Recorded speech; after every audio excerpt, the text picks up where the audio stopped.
ಮಾಡಿಲ್ಲ ಯಾಕಪ್ಪ ಹೊಡೆದಿದ್ದೇನಿದೆ ಸರ್?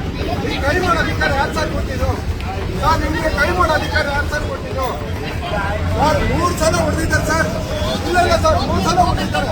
ನಾನೇನಿಲ್ಲ, ಒಂದೇ ಒಂದು ಹಾರ ಹಾಕ್ಬೇಕು ಅಂತ ಬಂದಿದ್ದು. ಒಂದೇ ಒಂದು ಹಾರ ಹಾಕ್ಬೇಕಂತ ಬಂದಿದ್ದಕ್ಕೆ ಈ ಸಾಹೇಬ್ರು 3 ಸಲ ಹೊಡೆದಿದ್ದಾರೆ. ಇಲ್ಲಿ ನೋಡಿ, ಮಾರ್ಕಿದ್ದಾರೆ. ಇಲ್ಲಣ್ಣ, ಇದಂತೂ ಬಿಡೋದೇ ಇಲ್ಲ. ಏನು ನಾವೇನು ಗೂಂಡಾಗಳ ಅಥವಾ ಕೆಟ್ಟಾಗಿ ಮಾತಾಡಿದ್ವಾ? ಏನಾದ್ರು ಮಾಡಿದ್ವಾ? ತಪ್ಪಾಗಿ ಮಾಡಿದ್ವಾ? ಏನಾದ್ರು ಮಾಡಿದ್ವಾ ಹೇಳಿ, ನೀವೇ ಹೇಳಿ. ಹೊಡೆಯೋ ಅಧಿಕಾರ ಯಾರು ಕೊಟ್ಟಿದ್ದು?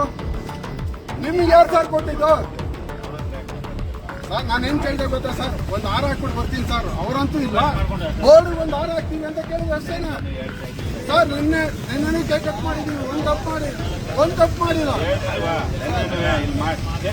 ಸರ್. 3 ರೇಟ್ ನಾನು ಹೊಡೆದಿದ್ದೀನಿ ಅವ್ರಿಗೆ. ನಾನು 3 ರೇಟ್ ಅವ್ರಿಗೆ ಹೊಡೆದಿದ್ದೀನಿ. ಏನಾಗ್ತಿತ್ತು? 353 ಕೇಸ್ ಆಗ್ತಿರ್ಲಿಲ್ಲ ಇಷ್ಟೊತ್ತಿಗೆ. ಇವ್ರ ಮೇಲೆ ಯಾಕೆ ಕೇಸ್ ಆಗಲ್ಲ? ಈಗ ಯಾಕೆ ಕೇಸ್ ಆಗಲ್ಲ? ಹೊಡೆಯೋ ಅಧಿಕಾರ ಯಾರು ಕೊಟ್ಟಿದ್ದು? ತಪ್ಪ ಮಾತಾಡೋ ಕಾನೂನು ಪ್ರಕಾರ ಕೇಸ್ ಮಾಡಲಿ.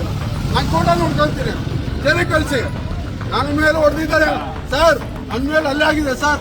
ದರ್ಶನ ಅಭಿಮಾನಿ ಅನ್ನೋ ಕಾರಣಕ್ಕೋಸ್ಕರ ಯಪ್ಪ ತುಂಬಾ ಅಲ್ಲೇ ಮಾಡಿದ್ದಾರೆ. ನ್ಯೂಸೆನ್ಸ್ ಅಂತ ಮಾತಾಡ ಸರ್.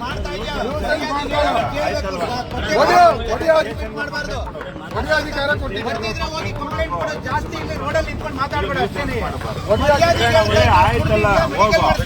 ಮೆಡಿಕಲ್ ಮಾಡ್ತೀವಿ.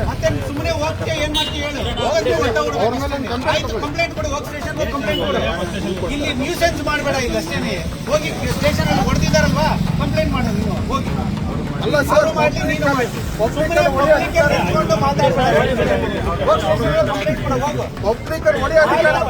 ಪೊಲೀಸ್ ಸ್ಟೇಷನ್ ಕಂಪ್ಲೇಂಟ್ ಕೊಡು. ಹೋಗಿ ಸುಮ್ಮನೆ ಹೋಗಿ ಕಂಪ್ಲೇಂಟ್ ಕೊಡು. ಹೊಡೆದ್ರೆ ಇಲ್ವಾ? ಎಷ್ಟು ಸಲ ಹೊಡೆದ್ರು? ಆಯ್ತು, ಕಂಪ್ಲೇಂಟ್ ಕೊಡ್ರಿ. ಹೋಗಿ ಸ್ಟೇಷನ್ಗೆ ಹೋಗಿ ಕಂಪ್ಲೇಂಟ್ ಕೊಡ್ರಿ. ಸುಮ್ಮನೆ ರೋಡಲ್ಲಿ ನಿಂತ್ಕೊಂಡು ಕಂಪ್ಲೇಂಟ್ ಕೊಡೋಗಿ. ಹೋಗಿ ಹೊಡೆದಿದ್ರೆ ಕಂಪ್ಲೇಂಟ್ ಕೊಡೋಗಿ. ಆಯ್ತು ಸರ್, ಹೊಡೆದಿರೋದಕ್ಕೆ ಕಂಪ್ಲೇಂಟ್ ಕೊಡ್ರಿ.